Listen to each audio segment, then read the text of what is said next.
E aí galera, beleza? É vermelho, mas não é 13, ok? É 23. Minha data de nascimento, tá? Mas vamos lá.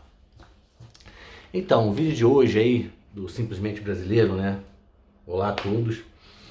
Não se esqueça aí, por favor, de tocar o sininho, se inscrever, comentar, né? Enfim, all in, tudo junto, por favor, né? Pra gente fazer o nosso canal decolar aí em defesa do nosso povo, da nossa gente, né? Dos brasileiros, certo? Então, assim, o vídeo de hoje eu quero falar, né, na verdade, né, eu quero lançar uma campanha que é a seguinte: vamos fazer Lula voltar a ter coração brasileiro, né, coração de brasileiro. Por que eu digo isso?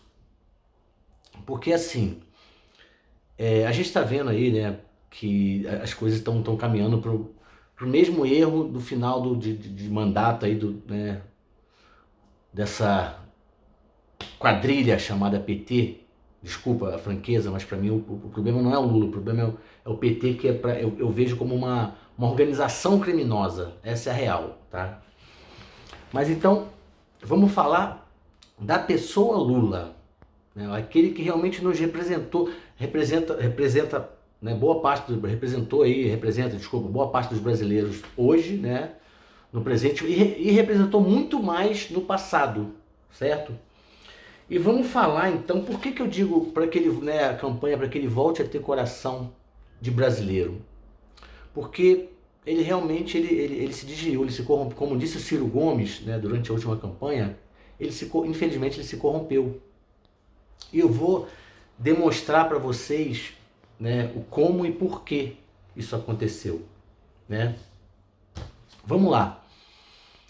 É, quais foram, né, assim, os grandes projetos do governo Lula em 2003, no primeiro mandato, né?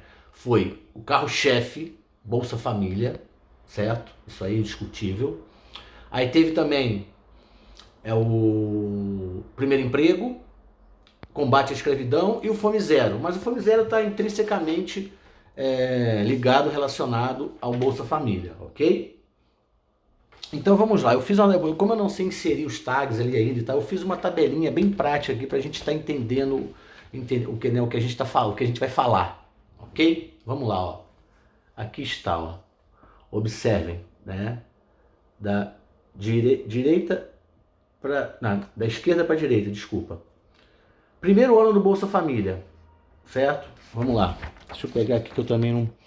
Primeiro ano do Bolsa Família, o salário mínimo valia R$ 240 e o Bolsa Família começou a ser pago no valor de R$ 156, ou seja, isso correspondia naquela época a 65% do salário mínimo e atendia 3.600.000 famílias. Isso quando foi lançado em 2003 o Bolsa Família. Aí depois veio 2004, salário mínimo 260, Bolsa Família 199 reais e o salário mínimo, o que correspondia, desculpa, a 77% do salário mínimo. Você veja que aumentou o percentual. Chegou a quase um salário mínimo o valor do Bolsa Família, atendendo a 5.400.000 brasileiros, ok? Aí vamos lá dar um pulo lá para 2008. 2008, salário mínimo 415, Bolsa Família 180, aí já caiu para 43% do salário mínimo o valor do Bolsa Família, atendendo 10.600.000 pessoas. Realmente deu um pulo no número de famílias atendidas. Mas por que essa queda? Por que não foi mantido o percentual de 77% ou pelo menos 65% do salário, como foi feito no ano do seu lançamento, enfim, né? Aí, continuando aqui, 2010, salário mínimo 510, Bolsa Família 175, caiu para 34% do salário mínimo. Olha só que coisa. Atendendo 12.600.000 famílias.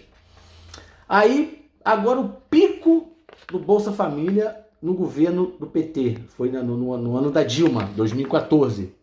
Salário mínimo 724, valor do Bolsa Família 245, percentual do salário se manteve os 34%, aumentando para 14 milhões de famílias atendidas. Essa foi o pico em número de famílias atendidas, não na questão de percentual de valor referente ao salário mínimo, porque isso se manteve, ok?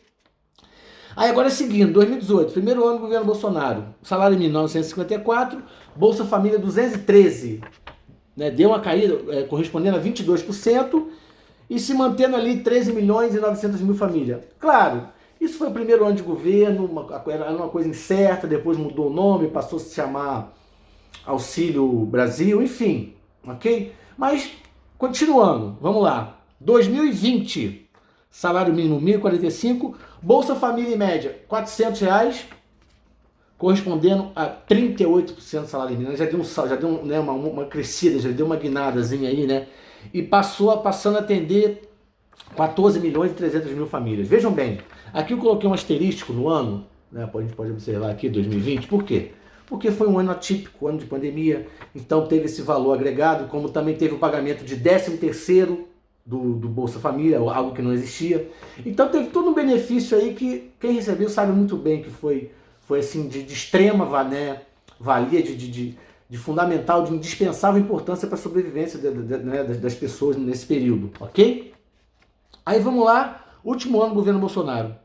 Salário mínimo 1.212, Bolsa Família R$ 600, que a gente sabe que também devido à pandemia, correspondendo a 50% do salário mínimo, mas olha só, o salto, 21 milhões e 600 mil famílias atendidas. Olha só que diferença gigantesca, né?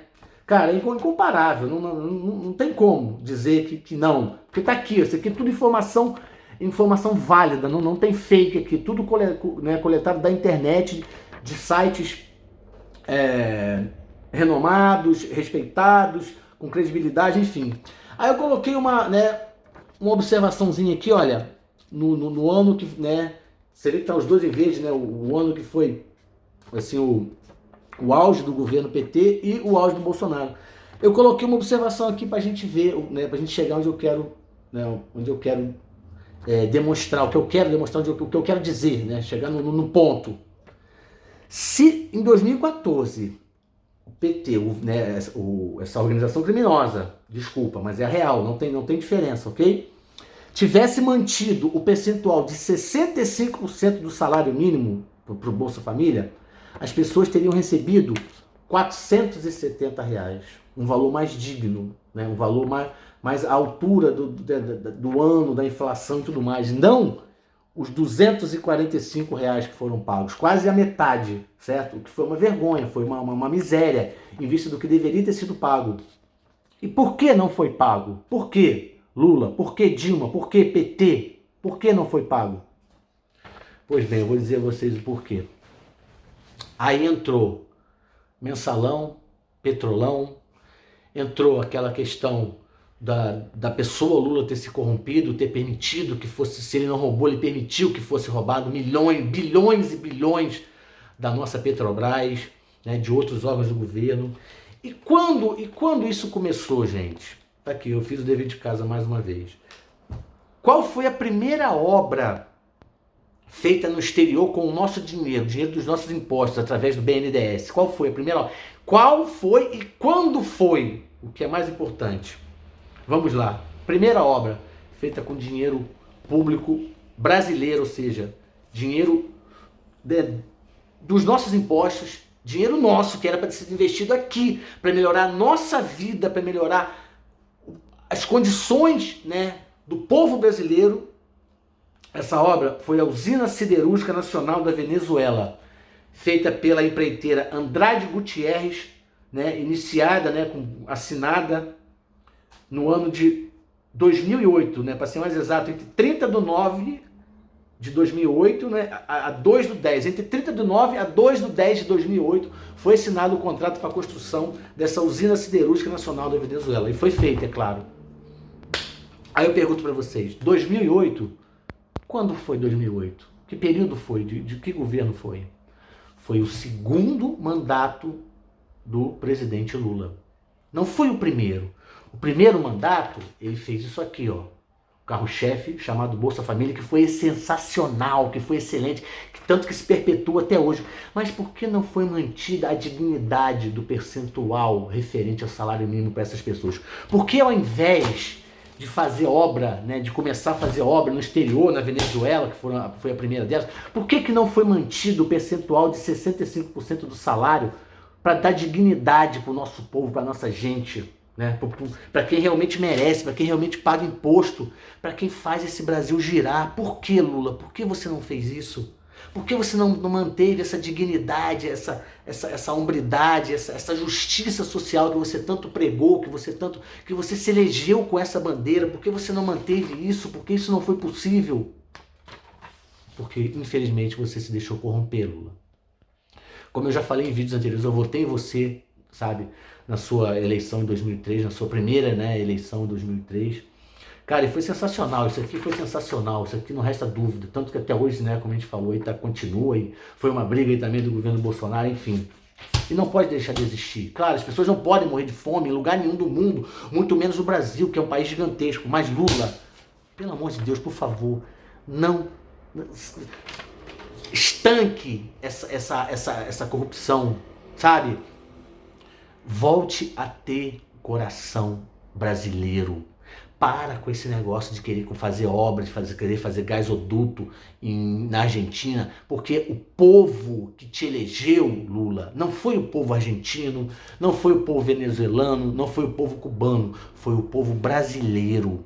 É esse povo que te dá voto, é esse povo que vai perpetuar a sua história quando você se for, quando você partir. Então, Lula, vamos deixar um legado de hombridade, um legado, sabe, de uma pessoa que tem um coração voltado para o seu povo, voltado para sua gente, né? Uma relação entre Lula e brasileiro. Não deixe essa relação PT-Brasil contaminar o seu coração, sabe, prejudicar a sua gente, porque o povo, cara, aqui tem muita coisa para ser feita, Lula, tem muita coisa. Gasoduto na Argentina, me poupe, né, por favor, né, aqui tem obra, se você, porra, aqui não falta coisa para fazer no nosso Brasil, porra, é estrada, é ponte, é metrô de BH, de Belo Horizonte, que é um estado que te deu voto pra caralho, desculpa o termo, te deu muito voto, cara. Eles merecem esse reconhecimento, cara, isso é uma afronta, você dizer que vai fazer gasoduto na Argentina e deixar o teu povo, a tua gente, aqueles que te deram voto, aqueles que na hora que você precisou, que você estava no fundo do poço, preso, te resgataram, te recuperaram, te deram essa oportunidade de ouro, que em outro lugar do mundo você teria. Você teve, você está tendo aqui com o povo brasileiro. Então, Lula, faz a sua parte. Resgate esse coração brasileiro, coração de brasileiro, não coração de argentino, de venezuelano, de cubano, enfim, não tenho nada contra essas nacionalidades, nada. Mas a nacionalidade que te dá respaldo, que faz você acontecer, que faz a sua história ser o que é a nacionalidade brasileira. Somos nós, simplesmente brasileiros, que carregamos a tua história, que te carregamos no colo, que faz a sua história acontecer, que faz você ser o que é. Então pensa nisso, Lula, coração de brasileiro, e vamos dar dignidade para essa gente, para esse povo que te deu essa chance de ouro, né? Eu acredito que seja a última. Então vamos deixar um legado bonito, um legado no Brasil, porque é isso que importa. Ninguém lá fora, Lula, depois que você se for, depois que você partir, vai ficar falando de você. Lá fora você é só mais desculpa, um Zé Ninguém, né? E um grande exemplo, né, de que você tem que dar importância para o seu povo, é que você agora recentemente visitou ali os Estados Unidos, falou com o Biden, mas o governo americano, eu nunca vi o governo americano se ciscar para fora, independente se é democrata, se é, enfim, se é republicano, eles nunca se ciscaram para fora, eles nunca deixaram de primeiro fazer para o seu povo, para sua gente, para os americanos, para fazer para outro povo, primeiramente, né? Como dizia o Trump, American first, e é realmente isso que tem que ser, Brazilian first, ok, Lula? Brazilian first, ok? Então, tá dado o meu recado. Tem essa visão de que o que importa são os brasileiros, é eles que vão perpetuar a sua história, né, enfim, o seu legado. Então, vamos deixar, né, um legado positivo, um legado de coração brasileiro, ok? Tudo de bom, fiquem com Deus e até a próxima. Fui.